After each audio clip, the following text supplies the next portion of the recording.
Bom dia a todas, bom dia a todos presentes. É um prazer estar aqui com vocês todos. Alguns a gente só se conhecia por meios eletroeletrônicos. Né? A gente vai dar início ao segundo colóquio Álvaro Vieira Pinto. Gostaria de agradecer ao professor Rodrigo Gonzato, que é onde está ele. Né? Eu ia chamá-lo para vir aqui. Né? Trabalhou bastante para organizar esse evento. Ele está finalizando o doutorado nele no Programa em Tecnologia e Sociedade do PPGTE, que também hospeda esse evento. Né? O professor Rafael Rodrigo Miller, da Unesc, né? Também contribuiu significativamente. Né? E a toda a rede de estudos Álvaro Pinto, que também tornam isso possível, né? Porque essa mobilização acho que é um resultado de todos e de todas as presentes. A gente optou por fazer uma abertura mais simples, né? Então a gente vai começar as atividades com duas falas, né? Uma da professora Norma Cortes, né? Da Universidade Federal do Rio de Janeiro, né?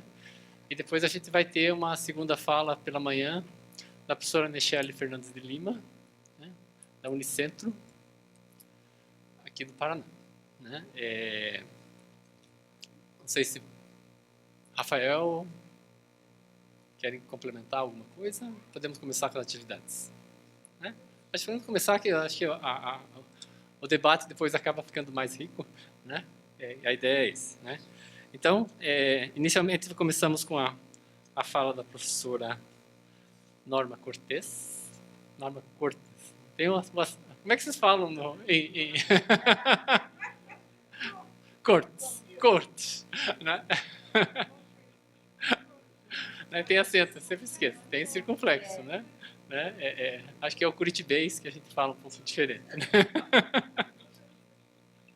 Bom, a professora Norma Cortes é diretora do Instituto de História da Universidade Federal do Rio de Janeiro, né?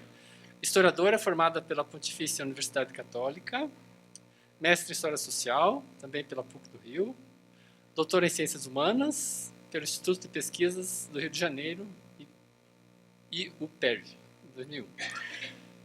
Fez estudos pós-doutorais em História da Filosofia na Fundação José Ortega y Gasset, em Madrid, e também possui pós-doutorado em História da Cultura na Universidade de São Paulo. É professora associada do Instituto de História da Universidade Federal do Rio de Janeiro. Seus estudos e produção intelectual inscreve-se na área de Teoria e Filosofia da História e cuidam desses temas. História intelectual, História da ideia de história, História, Cultura e Ludicidade no Brasil Republicano. E muitos de nós já lemos o seu livro Esperança e Democracia, que é precursor aí na retomada dos estudos em Vieira Pinto. Então, gostaria de agradecer a presença da professora Norma.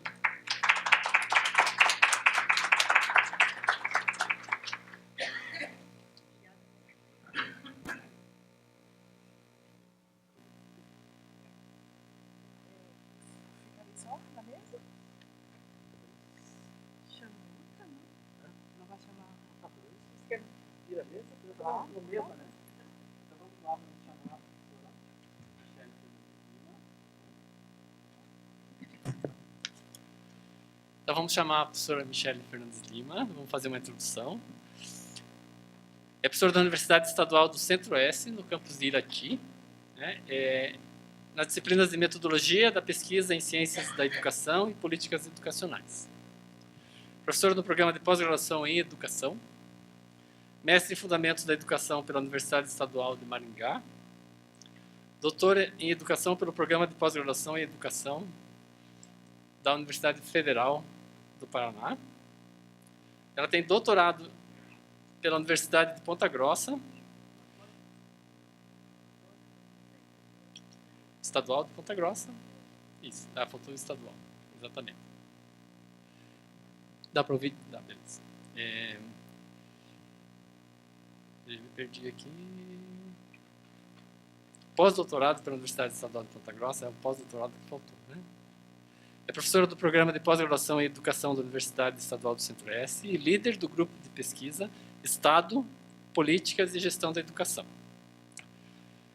Suas pesquisas englobam a formulação, a implementação e a avaliação das políticas educacionais, no nível básico e superior, pesquisa em políticas educacionais, política educacional em Gramsci, história da política educacional e nível da educação superior. Então, gostaríamos de agradecer a presença, né, da professora Michele, que também fez o seu doutorado sobre Vieira Pinto.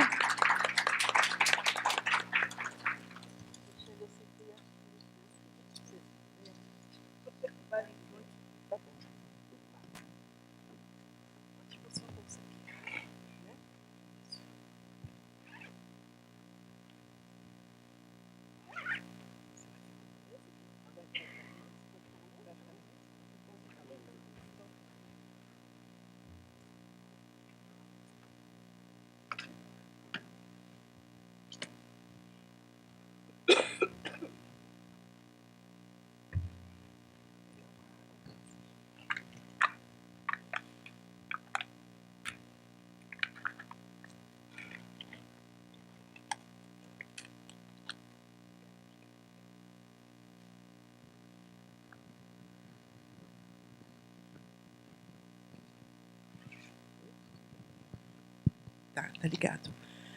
Bom dia a todos. Eu quero agradecer ao convite para vir falar aqui. É uma alegria encontrar essa rede, é uma alegria ver que os nossos esforços estão frutificando. E são nossos, não são só meus, e são esforços comuns. Essa rede ela existe pelos esforços incansáveis de Merkle e Gonzato. É uma maravilha, né? É muito bom e é realmente emocionante. Eu já falei isso outra ocasião, mas é realmente emocionante ver a prevalência e a vitalidade do pensar de Álvaro Vieira Pinto, que está ganhando novas inclinações, novos problemas e, enfim, e vivendo além do seu autor, né? Realmente vivendo além do seu autor. Uma manifestação óbvia de quantas ideias têm vitalidade e energia própria e com inclinações que, eventualmente, o seu próprio autor sequer foi capaz de antever. Isso é muito impressionante, isso é muito bonito.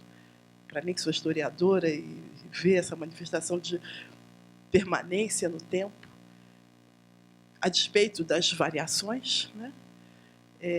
Então, é uma alegria intelectual. É muito bom estar aqui, é muito bom conviver com essa rede e poder apresentar o meu trabalho.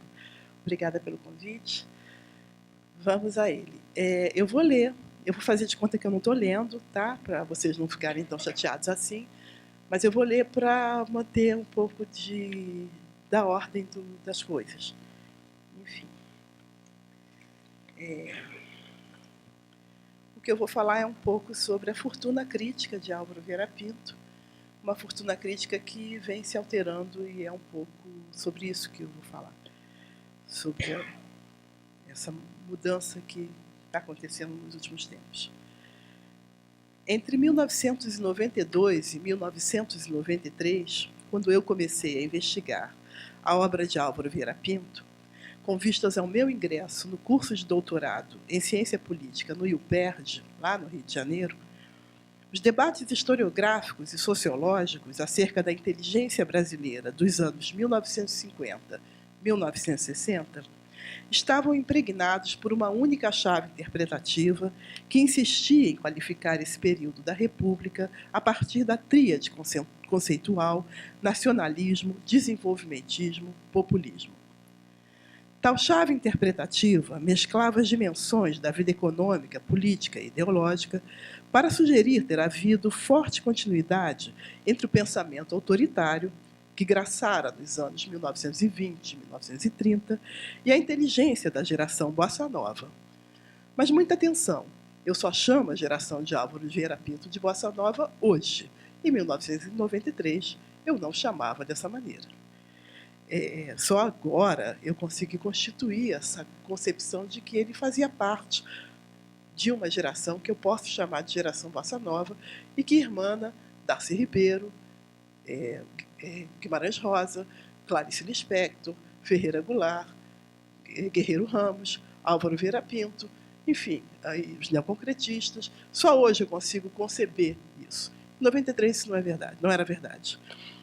Naquela ocasião, meu problema era singularizar as ideias e a obra de Vieira Pinto, desfazendo o vínculo interpretativo que o aproximava dos chamados autoritários, os quais, segundo o cânon, vão de Alberto Torres a Oliveira Viana, Azevedo Amaral, etc. Isso era um problema muito sério. Primeiro, porque eu sabia que, em sua juventude, Vieira Pinto havia flertado com o integralismo. E, portanto, era fácil postular que se tratava de uma espécie de mal de nascença. Afinal, uma vez autoritário, sempre autoritário.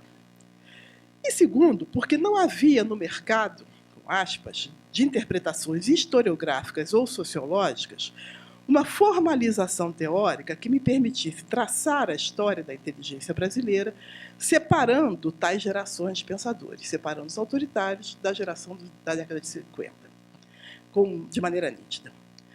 Duas honrosas exceções devem ser mencionadas. Refiro-me aos trabalhos de Vanilda Paiva e Alzira Alves Abreu. A primeira, Vanilda Paiva, publicou em 1980 sua tese de doutorado, que havia sido defendida antes na Universidade de Frankfurt, na Alemanha, sob o título de Paulo Freire e o nacionalismo desenvolvimentista. Pioneira, essa tese se inscreve no campo disciplinar da sociologia da educação e visava identificar no ideário germanófilo do ISEB, difusamente compartilhado pela geração bossa nova, as origens intelectuais da pedagogia de Paulo Freire. Para mim, sua importância residia no fato de claramente estabelecer uma linhagem entre a vocação inclusiva e democrática dos movimentos de educação popular e a filosofia de Vieira Pinto. É claro que Paulo Freire sempre reconheceu a ascendência do ideário do filósofo sobre sua pedagogia. Mas a questão não era apenas resgatar a honestidade intelectual entre dois indivíduos. Esse não é o ponto. O mais importante era demonstrar que a pedagogia do oprimido germinara e havia sido gestada numa ambiência intelectual notadamente marcada pelas ideias fenomenológicas, existencialistas de Álvaro Vieira Pinto. A outra exceção que mencionei é o estudo de doutoramento de Alzira Alves Abreu, Nacionalismo e Ação Política no Brasil, defendido em Paris, na René Descartes, em 1975. Lamentavelmente, essa tese continua sem tradução ou publicação em livro, mas consiste numa referência obrigatória, reconhecida por todos os estudiosos, que fixou uma interpretação sobre as querelas nacionalistas dos anos 50, entrelaçando-as com o desenvolvimento institucional do Instituto Superior de Estudos Brasileiros, o ISEB. Muito bem. O cenário de estudos históricos sobre a inteligência brasileira mudou bastante desde o início dos anos 90 do século passado até a presente atualidade. Em meio a tais transformações epistemológicas que envolveram a revalorização do campo disciplinar da história intelectual ou das ideias, ou mesmo a história dos conceitos. E tudo isso em detrimento da centralidade do problema da ideologia, ou seja, as ideias deixaram de ser consideradas como meros fenômenos de segunda grandeza. Em meio a essas transformações, repito, a trajetória de Vieira Pinto também foi redimensionada, seu valor e quilate intelectual tem sido positiva e crescentemente reconsiderados, e uma nova voga de estudos e intérpretes tem surgido. Honestamente, penso que, junto aos esforços de outros estudiosos, os meus trabalhos também têm contribuído para a metamorfose dessa fortuna crítica. Mas isso não é mérito meu, porque, em verdade, revela a força e a vitalidade que se encerram no pensar de Vieira Pinto. Vou citar Heidegger, que, de resto, faz epígrafe do meu livro Esperança e Democracia, e é uma epígrafe que eu adoro. Abre aspas, é Heidegger falando. Somente o que se pensa verdadeiramente guarda a sorte de sempre ser compreendido de novo e melhor do que foi compreendido. Só que esse melhor nunca é mérito do intérprete, mas a dádiva daquilo que se interpreta. Fecha aspas. acho que Vieira Pinto nos deu essa dádiva, né? nos deixou esse legado. Seja lá como for, creio que a principal novidade nos estudos sobre Vieira Pinto foi trazida pela publicação tardia dos seus escritos inéditos. Em 2005, os 2 grandes volumes de O Conceito da Tecnologia, manuscrito de 73 e 74, e 3 anos depois, em 2008, o lançamento da Sociologia dos Países Subdesenvolvidos, manuscrito de 75, ambos lançados pela Contraponto, editora do Rio de Janeiro. O último lançado pelos esforços de Favre, que está aí sentado à nossa frente, e a qual a gente tem que agradecer por esse feito. A história intelectual tem dessas peripécias.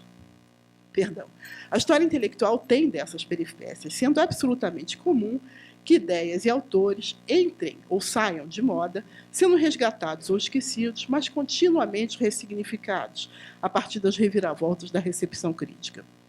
No Brasil, a obra de Vieira Pinto não foi a primeira e nem será a última a sofrer contínuas variações em sua fortuna crítica. No entanto, penso que há um aspecto curioso resultante da publicação póstuma desses 2 inéditos. Primeiro, porque, nesse caso, as metamorfoses da crítica não foram provocadas pela sedimentação de releituras sucessivas, que geralmente acaba resultando em polifonia ou num declarado desacordo interpretativo. Antes, o que aconteceu foi uma introdução tardia e repentina de um conjunto de novos escritos que, por assim dizer, ficaram congelados, aguardando o momento oportuno, quando as vicissitudes do mundo transformariam aos leitores. Ou, para usar a brevidade de uma frase de efeito, trata-se de uma obra perdida à espera do público certo. Creio que, em 2005, Vieira Pinto encontrou o seu novo público certo. Desse reencontro, restaram novos desafios intelectuais. Fazia-se urgente recompor o perfil identitário do filósofo, respondendo às seguintes indagações. Em que medida se trata do mesmo autor? Seu repertório conceitual permaneceu semelhante àquele que fora usado e mobilizado nas obras publicadas em vida? É possível identificar fases autorais? E, com efeito, a produção intelectual de Vieira Pinto poderia ser dividida em quantas partes? Seria possível estabelecer uma obra de juventude e outra de maturidade? Mas de qual maturidade se trata? Aquela que se expressa em Consciência e Realidade Nacional, publicada pelo Zeb em 61, quando ele tinha 52 anos de idade e era um catedrático de História da Filosofia já consagrado? Ou uma outra maturidade, mais tardia, quando ele era um sexagenário e que se revelou no pós-exílio, quando ele redigia copiosos escritos na solidão de um pesado ostracismo intelectual? Qual a maturidade? A imagem que eu tenho dessa segunda maturidade é que é como se ele fosse um náufrago, escrevendo e colocando dentro de garrafas e jogando as garrafas ao mar, sem ter certeza que as garrafas encontrariam a praia ou não. Encontraram a praia, finalmente, mas era uma aposta, podia ou não. Creio que devemos levar a sério as condições de produção e a situação em que essa escrita aconteceu. Afinal de contas, Vieira Pinto tinha plena convicção de que os gestos da escrita não são solitários ou ensimesmados. Antes, envolvem diálogo e esforço comunicativo. Mas, naquelas circunstâncias, no auge da ditadura civil-militar, o filósofo escrevia exatamente para quem? O público ou estava mesmerizado pelas euforias da Copa do Mundo ou embevecido pelo crescimento econômico. E, muito embora nós soubéssemos que nos subterrâneos havia brutal repressão política e que o fosso da desigualdade social só crescia, na superfície, na TV, nos jornais, na grande imprensa, reinava a aparência de uma silente calmaria social. Condições nada agradáveis para escrever. Por ofício, eu tenho cautela com os relatos biográficos. Por ofício, sou historiadora e tenho muito temor com as biografias. É comum que as biografias ou as memórias de si sofram daquilo que Bourdieu chamou de ilusão biográfica. Essa falácia consiste numa espécie de superinterpretação que tenta conferir às errâncias da vida um núcleo identitário fundamental a partir do qual a existência de uma personagem histórica qualquer passa a ser compreendida e explicada. Quando isso acontece, o biógrafo geralmente constrói uma persona unívoca, dotada de um núcleo egóico claramente identificável, cujas transformações se convertem num problema que precisa ser justificado. Em história intelectual, com efeito, os relatos sobre vida e obra viram verdadeiras perseguições das razões que levaram tal ou qual criatura a alterar suas preferências teórico-conceituais. O problema dessa ilusão ou falácia não reside exatamente no fato de sequenciar fases cronológicas. Isso, em geral, se expressa num linguajar esquemático, com importantes funções didáticas, que organiza obra de juventude, tempo de formação, obra de maturidade, enfim. O problema não está em sequenciar as fases, mas sim em sugerir a existência de um núcleo identitário unívoco e sem contradições, cujas transformações intelectuais expressam livre escolha, cálculo, premeditação, ponderação e, o pior de tudo, um sentido teleológico.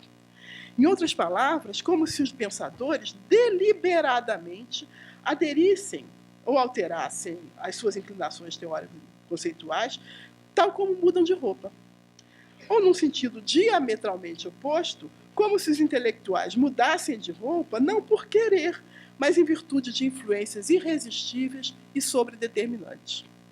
Seja lá como for, em qualquer dessas possibilidades, por pura liberalidade ou por determinação, a falácia supõe a existência de um núcleo egóico dado a priori. Em resumo, há que se ter muito cuidado quando se trata de biografias. Mas agora, falando precisamente e ponderando todos esses cuidados, precisamente sobre a obra de Álvaro Vieira Pinto, sobre vida e obra, e considerando as novidades trazidas tanto pela publicação póstuma e tardia de seus escritos, de 73 e 75, quanto pelas recentes pesquisas realizadas pela Rede de Estudos Álvaro Vieira Pinto, que tem à frente os incansáveis Luiz Merli e Rodrigo Gonzato, viva eles, os quais, junto a outros estudiosos, estão resgatando vários textos do Vieira Pinto, refiro-me à filosofia atual, cujo teste está aqui, depois eu mostro, mas também há outras obras que já há muito esquecidas, tal como a Revista Católica pelo Brasil, cuja edição de novembro de 1929 foi dedicada às Ezequias de Jackson de Figueiredo, o mais notável representante das vertentes reacionárias, conservadoras, tradicionalistas do catolicismo brasileiro. Então, agora falando dessa longa e bastante produtiva trajetória de vida, eu pergunto, podemos organizá-las em fases distintas? É possível afirmar que a trajetória intelectual de Álvaro Vieira Pinto caminhou do catolicismo ultramontano até o marxismo revolucionário? É possível dizer que primeiro, na juventude, ele foi um carola integralista e depois passou a ser um existencialista jasperiano, heideggeriano e, por fim, um marxista que esposava a filosofia de Engels e o materialismo dialético? Pode parecer tentador, mas esse desenho não passa de uma caricatura. Digo isso não porque me espante com o fato de um filósofo ter abraçado visões de mundo antípodas ou contraditórias. Isso não me surpreende em nada. Afinal de contas, intelectuais são ecléticos e fazem composições teórico-conceituais inusitadas e criativas. Além do mais, essa caricatura é insuficiente porque não basta etiquetar suas diversas inclinações filosóficas. O que realmente importa é compreender historicamente e qualificar o significado de cada uma dessas variedades. Nesse caso, importa compreender o que significava ser existencialista em 1950. E aí vale lembrar que a principal obra de Heidegger, Ser e Tempo, de 1926, foi introduzida no Brasil pelos jesuítas, e não por Álvaro Vieira Pinto. Deve-se salientar também que, após o seu regresso, Vieira Pinto manteve-se graças aos trabalhos de tradução para Vozes, editora católica de Petrópolis. E lembrar outro sim que Ciência e Existência, de 1969, reeditada várias outras vezes, foi publicada pela Paz e Terra, que também era uma editora católica. Enfim, creio que existem várias evidências factuais de que não estamos lidando com uma trajetória de vida marcada por interrupções, com fases nitidamente distintas, mas sim como uma espécie de movimento glissado, um glissê mesmo, em que tanto houve transformação quanto continuidade e convivência entre múltiplas inclinações filosóficas. Com efeito, vida e obra de Vieira Pinto não são exatamente marcadas por sucessão de fases, mas talvez por permanências com prevalências desiguais. Se compararmos, por exemplo, a atitude autoral e os formatos argumentativos de Consciência e Realidade Nacional, de 60, e o Conceito de Tecnologia, de 15 anos depois, de 13 anos depois, de 73, logo perceberemos que, enquanto o primeiro livro possui caráter tético, encerrando um convite concreto ao diálogo filosófico, a leitura de Consciência e Realidade Nacional encerra uma conversão da consciência ingênua à consciência crítica, o segundo consiste num tratado filosófico erudito, cuja argumentação é analítica e estritamente teorética. Em outras palavras, o conceito de tecnologia nem consiste numa meditação filosófica sobre a técnica, caso em que exploraria os caminhos do pensar e o mundo da consciência, isso é o que acontece em Consciência e Realidade Nacional, nem é uma história do conceito, não se trata de escrever das vicissitudes desse conceito, nem sequer é um ensaio acerca dos perigos da era tecnológica, à moda de Spengler ou Ortega y Gasset. Trata-se, sim, de uma gramática, uma espécie de suma filosófica que sistematiza saberes e, esclarecendo, pretende distinguir e explorar as várias concepções teóricas acerca do conceito de tecnologia. Vejam bem, a temática de O Conceito de Tecnologia é atualíssima. Temática que, de resto, atravessou toda a vida de Vieira Pinto, pois tem a ver com a crise modernista, crise que aconteceu em 1870, 1920, na Europa, e as querelas da inteligência europeia, que a esquerda ou a direita igualmente deblaterou contra os impactos dissolventes da modernidade, do capitalismo, da era industrial, da ordem burguesa, enfim, usem o adjetivo que vocês quiserem, porque tanto faz. Mas, contudo, o formato argumentativo, se o tema é atual, o formato argumentativo desse livro isso não é só uma questão de estilo, revela uma altitude autoral bastante tradicional, que guarda forte continuidade com uma filosofia da Suma filosófica, uma filosofia medievalista, praticamente. Álvaro Vieira Pinto não foi um discípulo de um pensador que, pobrezinho, sofreu influência desta ou daquela teoria. Por favor, não esqueçam que influenza é vírus e ideias não se pegam. Ademais, ele não era só um divulgador de escolas de pensamento. Ele foi um intelectual espantosamente erudito, aberto a transformações de seu entorno, atento às crises da modernidade e aos desafios da sociedade de massas industrial, sensível às dores do mundo, capaz de transitar por diferentes linhagens filosóficas e hábil o bastante para construir uma obra sólida, mas também marcada por confluências e tensões entre distintas inclinações intelectuais. No fim de sua vida, sua obra reunia vários artigos filosóficos ou de divulgação científica, muitas traduções, um ou outro texto de ficção, que nem são grande coisa assim, ele que não me ouça, e os seguintes grandes textos humanistas. Ensaio sobre a dinâmica da cosmologia de Platão, de 49, Filosofia Atual, de 57, Ideologia e Desenvolvimento Nacional, de 56, Consciência e Realidade Nacional, de 60, A Questão da Universidade, que também é meados de 60, não está sem data, mas é meados de 60, Porque os Ricos Não Fazem Greve, 62, Indicações Metodológicas para a Definição de Subdesenvolvimento, que é um artigo, mas que antecipa de qualquer maneira a Sociologia dos Países de Desenvolvimento, só escrita anos depois, Ciência e Existência, a Demografia como Ciência, 7 lições sobre a educação de adulto, o conceito de tecnologia e a Sociologia dos Países Subdesenvolvidos, os 2 últimos publicados póstumamente. Quando eu comecei a estudá-lo, meu problema era provar que se tratava de um democrata. Minha tese envolvia um debate com a grande maioria dos estudiosos do ISEB para postular que Vieira Pinto havia defendido ideais politicamente igualitários e socialmente inclusivos. Acho que tive êxito e consegui realizar isso. Hoje, o cenário dos estudos sobre o filósofo ganhou novos problemas e outro grau de complexidade. Mas creio que devemos continuar a ler Álvaro Vieira Pinto, porque suas ideias fundamentais permanecem vivas e ainda precisamos de muita esperança para lutar por essa democracia. Obrigada.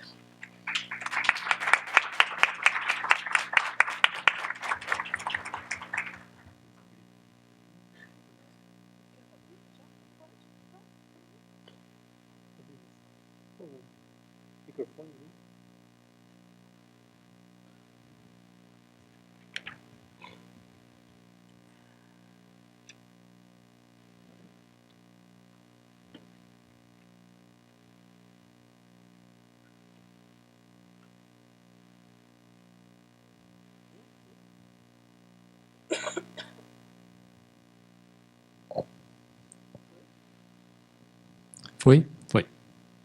Acho que podemos abrir para algumas perguntas, questões. Depois a gente prossegue. E depois faz um grande conversa conjunta no final.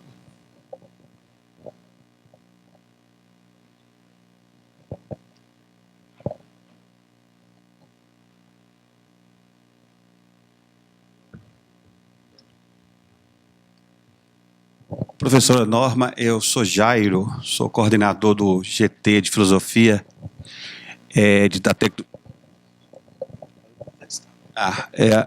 sou coordenador do GT Filosofia da Tecnologia e da Técnica da Ampof.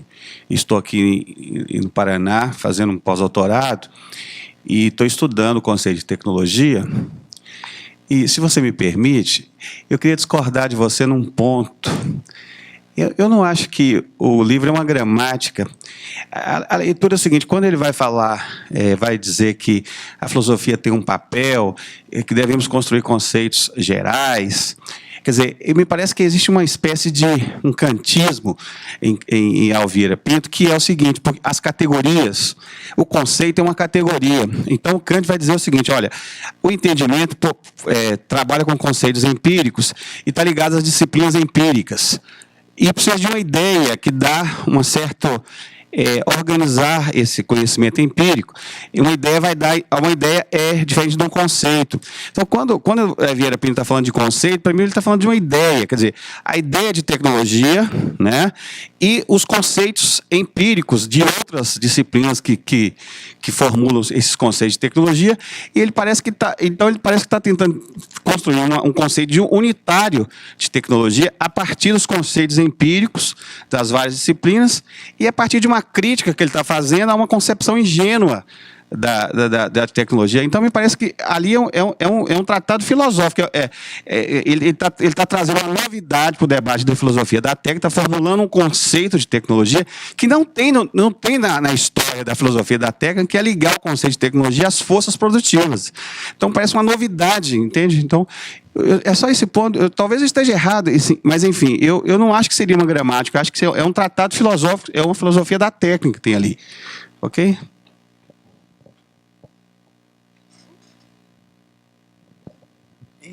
Obrigada, Jairo. Acho que nós não discordamos em nada. O que chamo de gramática, quando falo que é uma gramática, me refiro a uma máxima de, acho que Humboldt, que afirma: primeiro nós aprendemos a falar, depois definimos uma gramática. Primeiro falamos, depois estudamos a sintaxe, enfim. E quando digo que é uma gramática, é nesse sentido, trata-se de uma atitude segunda diante da, aspas, espontaneidade do mundo. E isso qualifica, se é isto que se é disso que estamos falando, se trata de uma atitude teorética que investiga o mundo, isso qualifica de maneira bem diferente o conceito de tecnologia, de consciência e realidade nacional, cujo caminho é exatamente o oposto. Primeiro mundo, primeira fala, primeiro dizer, primeira experiência ordinária e espontânea do mundo. E depois a gramática. Eu acho que é isso mesmo, você tem toda a razão. Aquilo não é uma gramática, claro que não. Mas ela tem esse caráter de meditação segunda, de caráter claramente teorético, e não é o caminho da fenomenologia mesmo. Nesse sentido, é um caminho bem distinto daquele que ele fez em Consciência e Realidade Nacional. Não sei se esse caminho do seu pensar foi por razões deliberadas. Vou fazer uma teoria. Não, ou se isso é expressão do isolamento intelectual dele. Ou seja, só lhe restou esse lugar de meditação. Enquanto em Consciência e Realidade Nacional, entendendo que as ideias não são só uma conversa dele com o Tico e Teco, né? Mas dele com o mundo, consciência e realidade nacional é claramente uma conversa com o mundo está aberto a ele. Ali, ele está em Copacabana, ele e Dona Maria, num apartamento de 100 metros quadrados, e ensaiando o violino mal, de tarde. Né? É uma coisa bastante, e muito solitário. Né? Muito, o que foi cortado de Vieira Pinto, porque ele volta, e ele não tem anistia, ele não tem salário, ele não tem emprego, ele não tem continuadores, ele não tem orientandos, ele não tem. O que foi cortado dele é de uma brutalidade, e eu sou capaz, todos nós aqui somos capazes de aquilatar o que isso, como isso se converte na nossa produção. Né? E eu acho que, eu não sei, não quero dizer que ele fez um caminho, ele voltou ao criticismo kantiano, não quero dizer isso. Mas concreto, no sentido de regressar, no sentido de retroceder. Tá? Não é, a filosofia não tem esse caminho evolutivo e da fenomenologia, não existe isso. Mas, concretamente, o que ele faz é um passo bastante distinto daquilo que foi feito em Consciência e Realidade Nacional. E marca a diferença, é impressionante. Ler um e ler outro, é o mesmo autor. Nós sabemos que ali está Álvaro Vieira Pinto, mas a atitude autoral, a maneira argumentativa, o modo de conversar conosco, os seus leitores, é outro completamente diferente. Consciência e Realidade Nacional não dá para ler no ônibus, porque é muito grande. Né? Rasga, é muito grande, não dá. Mas se não fosse esse detalhe, se ele viesse em fascículos, a gente iria no ônibus, porque aquilo ali, a consciência ingênua é quase uma descrição, né, ad hominem de eu sei quem é. Sei exatamente quem é aquela turma de quem ele está falando. Né? Dá para mapear direitinho. Esse aqui é Lacerda, esse aqui é fulaninho. Esse aqui começa com B lá do... Sei exatamente. Dá para mapear. Né? É um romance em chave. E dá para ler no ônibus. Conheço essa raça. Né? Dá para ler assim. A consciência crítica não dá para ler no ônibus, enfim. Mas esse caminho filosófico que vem da espontaneidade para a teoria é um caminho que foi abandonado em conceito de tecnologia, e por isso eu chamo de gramática, como a formalização secundária do mundo da linguagem. Mas você tem razão. Se vocês disserem, é uma gramática, está errado. Se for na prova, eu dou 0, tá? Você tem toda a razão. É uma filosofia do conceito, claro.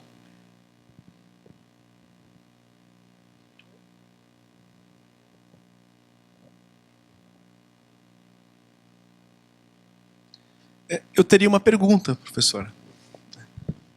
Rafael, da Universidade do Extremo Sul Catarinense, lá de Criciúma, Santa Catarina, e muito grato de conhecê-la pessoalmente aqui no evento. Finalmente conseguimos esse espaço para isso também. A minha dúvida vai ao encontro das questões que eu venho me debruçando a partir desde a minha tese, lá de 2010, que, enfim, versa sobre, principalmente, a partir do conceito de tecnologia, né, do Álvaro Vieira Pinto. E aqui no pós-doc que eu realizei aqui na UTFPR durante esse ano, nós podemos, inclusive eu, o Merkley e o Rodrigo, apresentarmos aqui 3 seminários que tiveram como título o conceito de trabalho em Álvaro Vieira Pinto. E a ideia foi essa, de alguma forma, compreender essa categoria que perpassa os escritos de Álvaro Vieira Pinto. E nós identificamos lá desde consciência e realidade nacional, ciência e existência, porque os ricos não fazem greve, até conceito de tecnologia. E viemos, de alguma forma, compreendendo essa categoria nesses escritos. E, de alguma forma, nós percebemos que há ali, muito presente, muito latente, uma concepção materialista histórico-dialético. Quando você lê a forma como Vieira Pinto compreende a categoria trabalho, até mesmo na relação com a manualidade, por exemplo, nós percebemos claramente uma vinculação ali, de alguma forma. E eu gostaria que a professora pudesse nos, enfim, compreender ou nos trazer alguma luz acerca dessa relação, se há também a professora, talvez nas suas leituras, pudesse também, de alguma forma, identificar algo nesse sentido, não só a partir da categoria trabalho, mas a partir de uma concepção materialista histórico-dialético que, de alguma forma, nós identificamos também na obra de Vieira Pinto. Obrigado.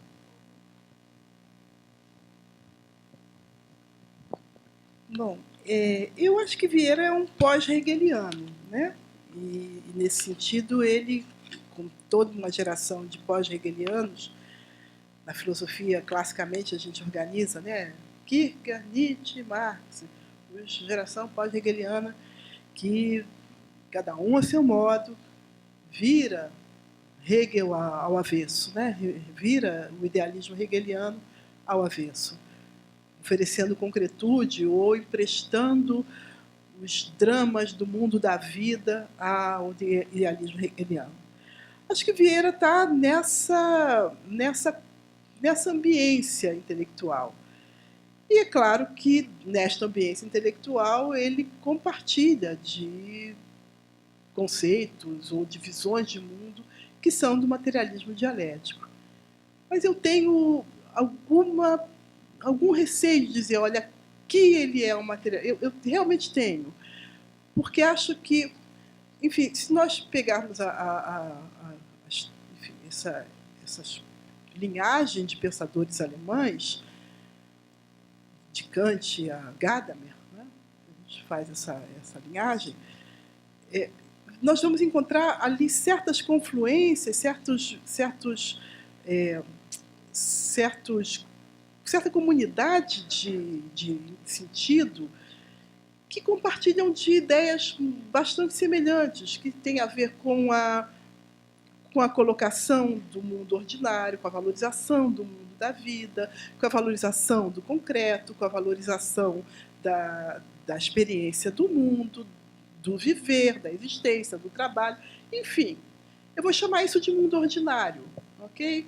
Mas nós podemos chamar isso de materialismo histórico, sem nenhum problema. Só que o que eu quero te fazer ver é que é um pouco mais largo ou um pouco mais frouxo do que aqui nós temos o conceito ou a aplicação de materialismo dialético claramente estabelecido. Há um grande livro que eu gosto muito de um mexicano que estuda Heidegger, e é o Profeta e o Messias. Eu acho que eu cito o Profeta e o Messias na minha tese. Acho que sim. Tomara que sim. Tomara que sim. Acho que sim. E ele faz um estudo muito interessante, porque o Profeta e o Messias, o profeta é os Messias. O profeta é uma metáfora feia, cafona, mas enfim, cada um tem o que pode, né? Vamos lá. O profeta é Heidegger e os Messias são Lukács e Ortega y Gasset, tá? Que são da mesma geração, da mesmíssima geração. Estão ali os três, tá? E estão ali todos eles discutindo o problema da consciência, com chaves diferentes, mas todos eles discutindo o problema da consciência. Então, talvez se a gente for pelo caminho lukácsiano, nós nos encontramos mais confortavelmente, enfim, com o Vieira. Agora, Vieira leu Lukács? Não sei. Realmente não sei. Para responder como uma historiadora, eu acho que a gente nem pode mais, né? Porque a biblioteca dele foi perdida, de alguma maneira. Não sei, mas tendo lido ou não, ele participa desse mundo e dessa linhagem, né? E Ortega, Lukács e Heidegger competiam entre si, né? E competiam pela prerrogativa de ter descoberto ou de ter pensado o mundo do eu fora da consciência, né? Então, ficam ali disputando, Ortega, o chato de galocha, disputando com Heidegger. Eu descobri antes de você o problema da circunstância, eu sou eu em minha circunstância, enfim. E Heidegger também com o Ser e Tempo, que dissolve o problema da consciência. Enfim, eu acho que nós podemos ir caminhar nessa direção, que é uma direção um pouco mais frouxa, mas que dá conforto e que pode manter isso que eu tentei chamar a atenção aqui nessa minha fala, um pouco rápida, a ideia de que há um glissamento, né? De que há não é um canto em staccato, né? Mas há um glissado, uma passagem de um para outro de maneira, não sei se eclética, porque eclético pode insinuar algo pejorativo, mas de maneira a perceber que há ali uma confluência de sentido e de compartilhamento intelectual. Eu acho que... Então, ele é materialista histórico? É. Mas isso significa que ele é um discípulo de Engels e Marx? Vou ter dificuldade de falar isso. Ok?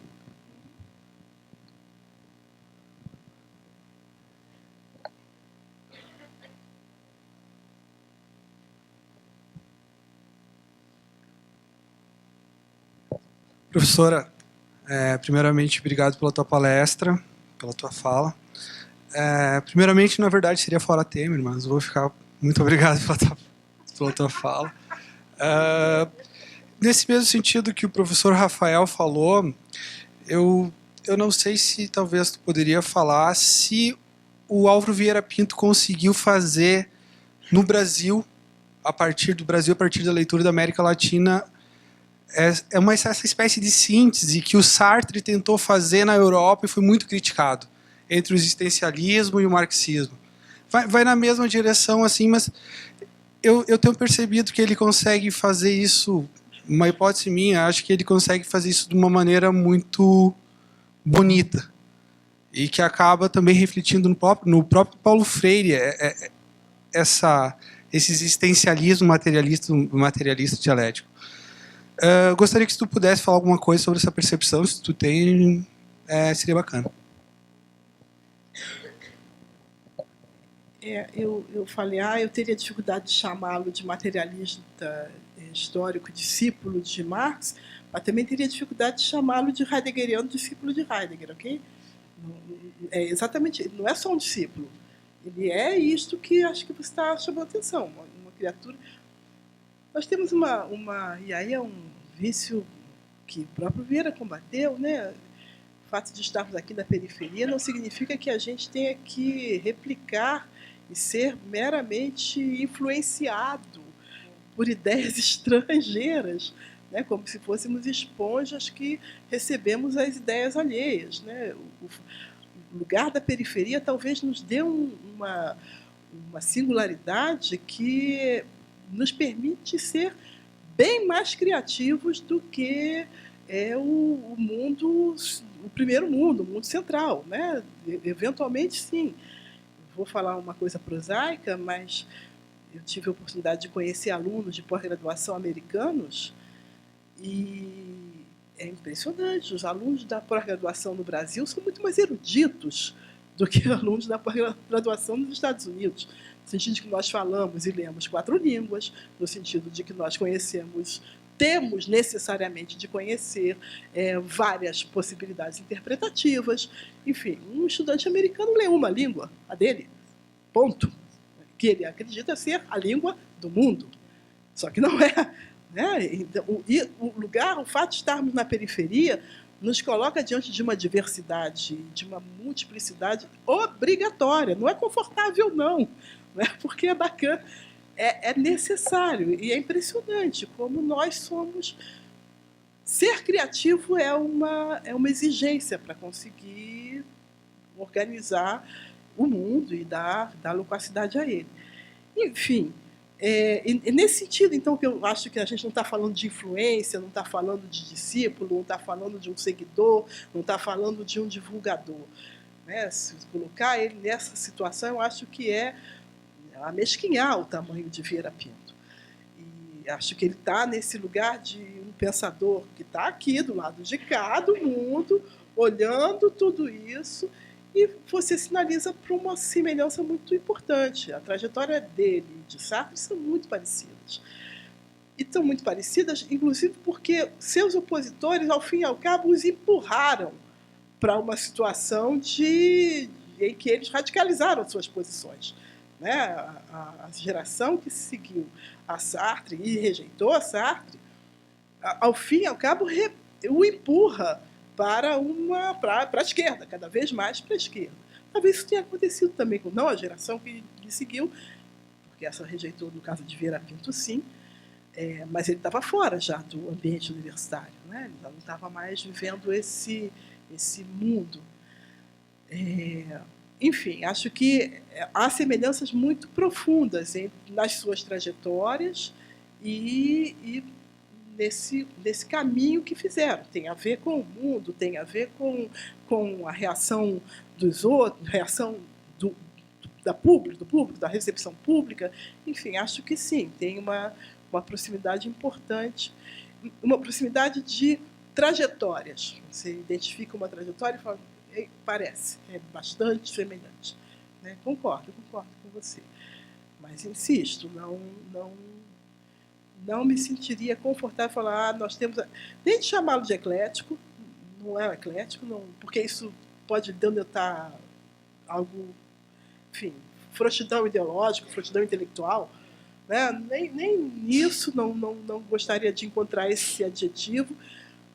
Prefiro entender ele como um autor que está numa situação de interpretação e num lugar de fala que é singular e que exige uma abordagem múltipla.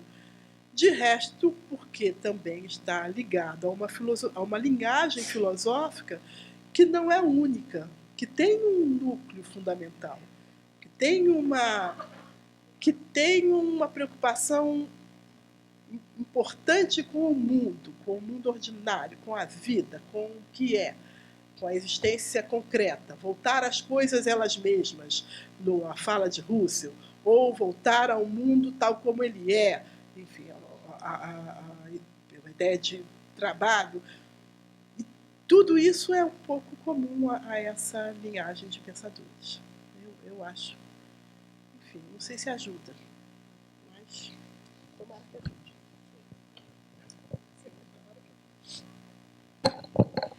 Obrigada, Norma. Nossa, tão bom poder conhecer assim ao vivo e a cores.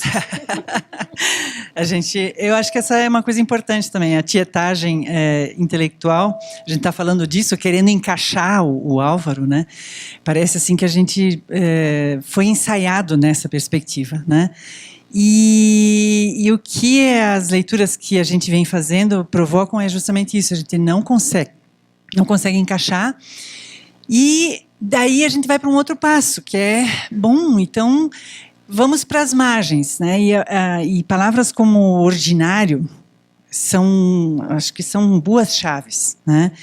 A impressão que dá é que realmente ele estava no chão de fábrica, é uma coisa muito doida de ver como ele foi sensível nessa escrita super erudita, mas simultaneamente extremamente ligada com a vida, né? Então, assim, isso é assim, muito forte. Então, quando você fala, eu queria te ouvir um pouco mais sobre, talvez, imagino eu que você esteja aí construindo um caminho, quando você fala da bossa nova, né? Eu queria ouvir um pouco mais o que significa essa tua chave, né?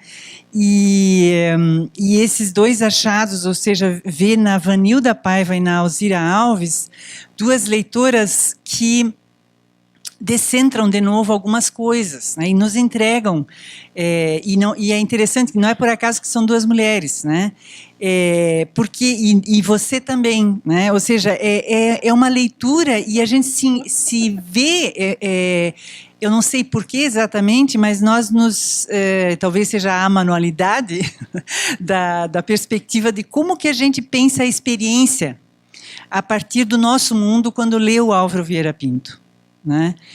E então, assim, nos nossos exercícios lá na PUC atualmente, a gente tem feito com muito prazer esse exercício, que é uma leitura lenta, né?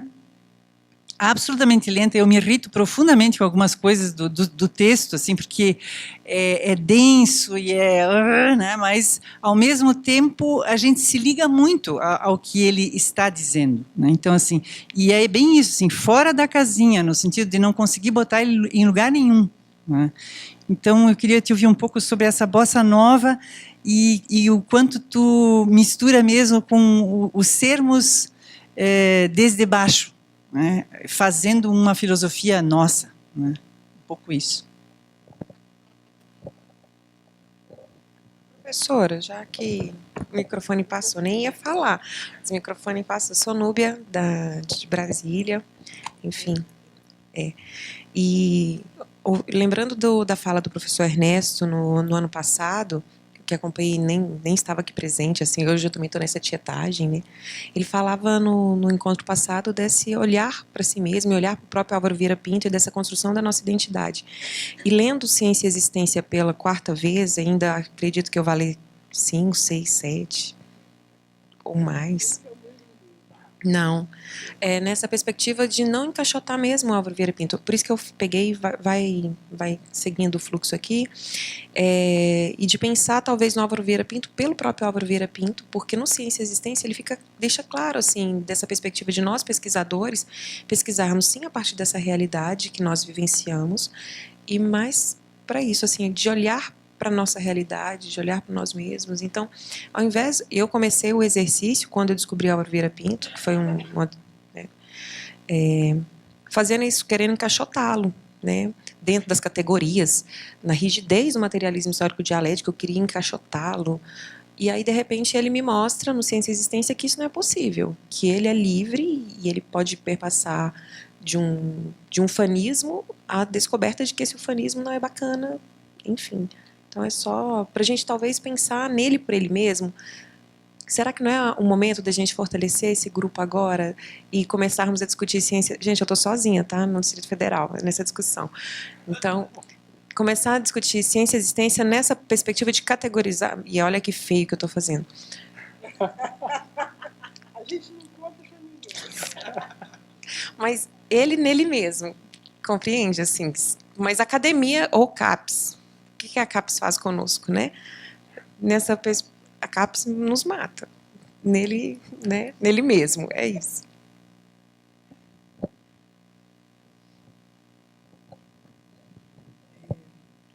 Eu acho que dá para pensar ele nele mesmo. Essa é uma receita do Corbusier, né? Não é só do Vieira. De pensar, e a chave do Corbusier é tudo. O pensamento colonial é tudo que se pensa no. Como é? É colonial na colônia. O pensamento colonial da colônia é colonial. Isso. E o problema de Corbusier é exatamente superar essa situação da colônia e esse subdesenvolvimento intelectual. Acho que em Consciência e Realidade Nacional, o Vieira faz esse caminho, tenta fazer esse caminho, com as suas categorias, mas essa é a receita dele, né?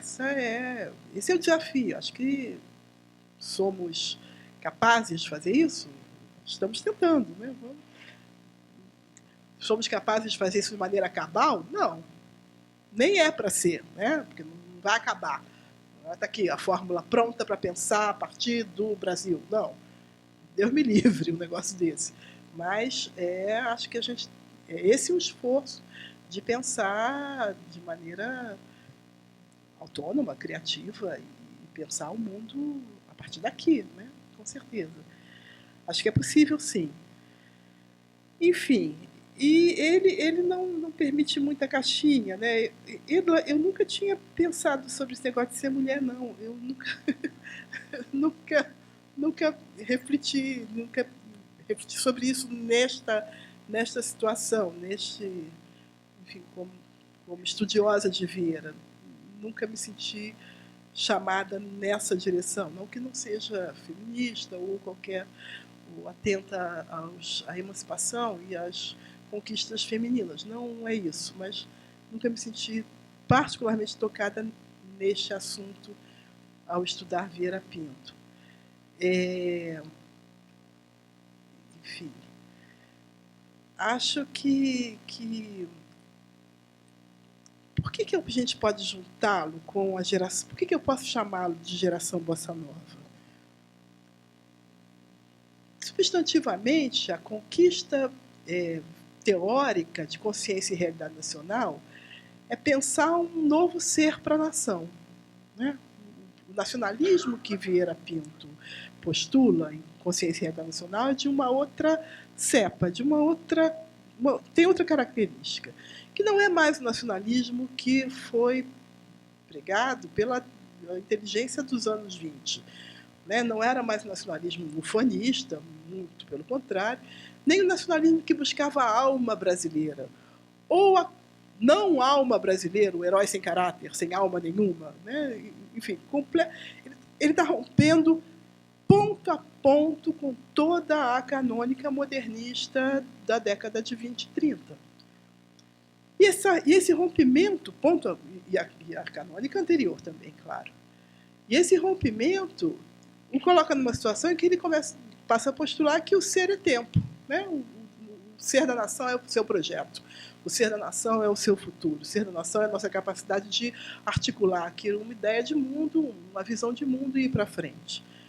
Que coloca o ser da nação com baixíssima concretude, né? Mas com uma vocação que precisa ser construída intelectualmente ou ideologicamente, para usar os termos da época. Ao fazer isso, ele se aproxima muito claramente de todos os esforços anti-essencialistas que estão graçando na vida cultural dos anos 50. Não só substantivamente se aproxima da arte neoconcreta, da arte concreta. Por que ele se aproxima da arte neoconcreta e concreta?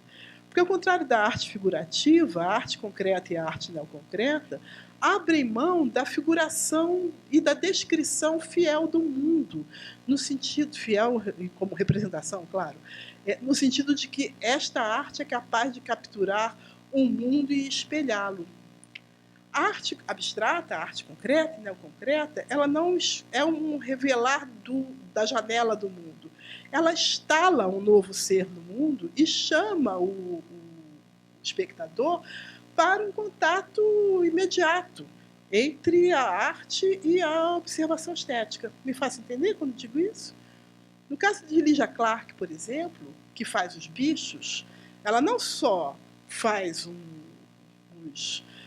aquelas esculturas manejáveis, ou no caso de Hélio de Sica, os parangolés, não só fazem esses manejáveis, que precisam ser manejados. Não faz nenhum sentido um parangolé pendurado na parede. O parangolé precisa ser vestido, precisa ser manuseado. O parangolé necessita de manualidade, ok? É isso que eu estou falando. No caso desse tipo de arte que postula desde o seu princípio que a sua conclusão envolve a adesão do espectador, isso também aparece em Consciência e Realidade Nacional, porque desde o princípio o processo de conversão que Consciência e Realidade Nacional postula envolve o caminhar do leitor. Ao contrário do segundo livro, do Conceito de Tecnologia, Consciência e Realidade Nacional não é um tratado sobre filosofia, mas é um pegar na mão e falar: vem filosofar comigo, caminha comigo porque vamos filosofar. E o homem comum vai se tiver coragem, né? Enfim, vai. Ou mesmo sem coragem, vai. E, enfim, nem todos foram, poucos foram, eu sei disso, eu sei. Tá bom. Enfim, isso guarda um pouco de tragicidade da fortuna da obra. Eu acho que Vieira está falando, e isso aparece na arte, isso aparece na música, né? Na música da bossa nova, que rompe com a melodia e flerta com o dodecafonismo, flerta com o jazz, enfim, um claro rompimento de toda essa geração. Brasília, né? Brasília e Niemeyer, né? Brasília não é nem de longe um replicar das cidades coloniais. Não é nada parecido com Brasília. Brasília é uma cidade futurista pousada ali no meio do cerrado, né? Com nenhum vínculo com o passado. nenhum vínculo com a descrição de uma alma brasileira, mulata, sensual, enfim, ou sem caráter, ou herói, nada a ver com o ideário modernista, essencialista, que acreditou poder capturar essa alma nacional. Vera vai na contramão disso, substantivamente, e formalmente faz os mesmos procedimentos formais, mesmos protocolos de contato que a arte neoconcreta e concreta estabelece com o seu espectador e que ele estabelece com o seu leitor. Isso é identificável na ocasião? Não, não. É impressionante, ele está falando a mesma fenomenologia que Lygia Clark está falando, mas não conversam. Mas estão falando a mesma coisa. Isso é claro e identificável, sim, em Ferreira Goulart. Ferreira Goulart tem plena consciência disso. E Ferreira Goulart faz esse caminho, né? Ele ao fim e ao cabo, acaba renegando. Morreu um velhinho reacionário. Né? Engraçado isso. Não é engraçado? Não, coisa de maluco. Ele acaba renegando a arte neoconcreta enfim, virando um marxista ortodoxo bastante pesado, mas morreu um velhinho. Amo Ferreira Goulart, viu? Conheci, fui amiga, não quero nem de longe insinuar qualquer crítica a ele. Mas é uma trajetória bastante curiosa. Mas ele identifica a época, porque de resto é um dos autores do Manifesto Neoconcreto, a presença da fenomenologia, que aí não é exatamente Russell, mas fundamentalmente Merleau-Ponty. Vera leu Merleau-Ponty? Acho que não. Acho que não. Não tem nenhum... E não há nenhuma razão para ele ter lido Merleau-Ponty, afinal de contas é um fenomenólogo do mundo da arte. Mas está ali, vivendo... Né? Vamos fugir como loucos da ideia de um espírito do tempo, tá? Não é um espírito do tempo de jeito nenhum. Há redes de sociabilidades muito claras sendo definidas aí. Nos cumpre investigá-las. Me faço entender? Acho que é isso. Respondi?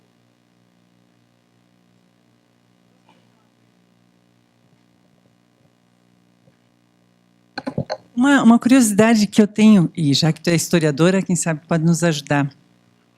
E você tocou nisso quando fala da editora Paz e Terra, Vozes, né?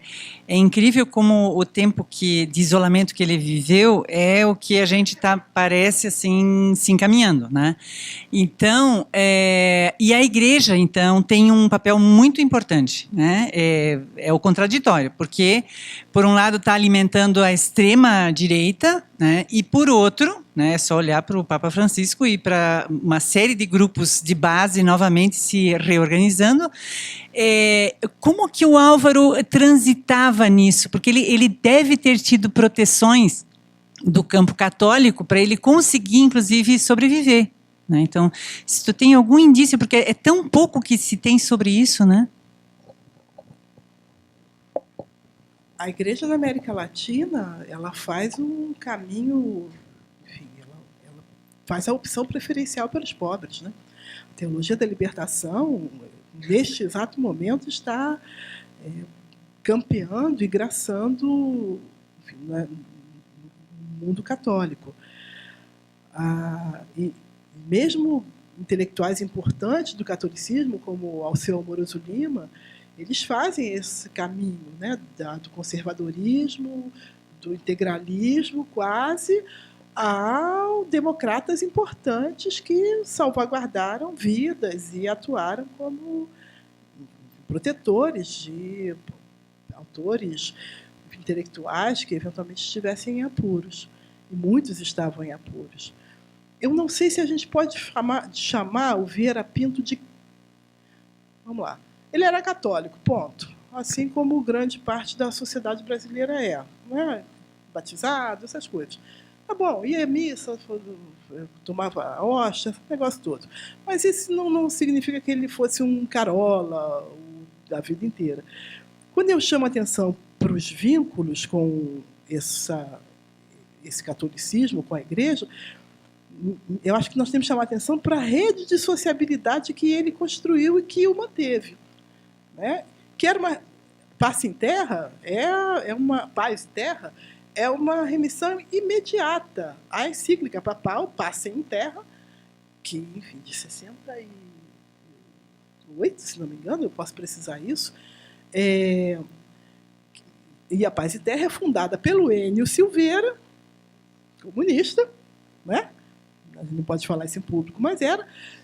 Hoje pode, né? Hoje pode. Mas ele hoje pode. Sei lá, né? O mundo está doido, está difícil, enfim. Mas atuando junto aos católicos e criando uma editora católica com este nome, Paz e Terra. Nome tirado direto da encíclica papal. Então, eu acho que Vieira é um católico, é um marxista católico. Bom, ok, pode, né? Coloca Enio também era, ok. Mas é muito mais a rede de sociabilidade deles do que exatamente uma fé, né? Uma profissão de fé. Eu acho que é isso.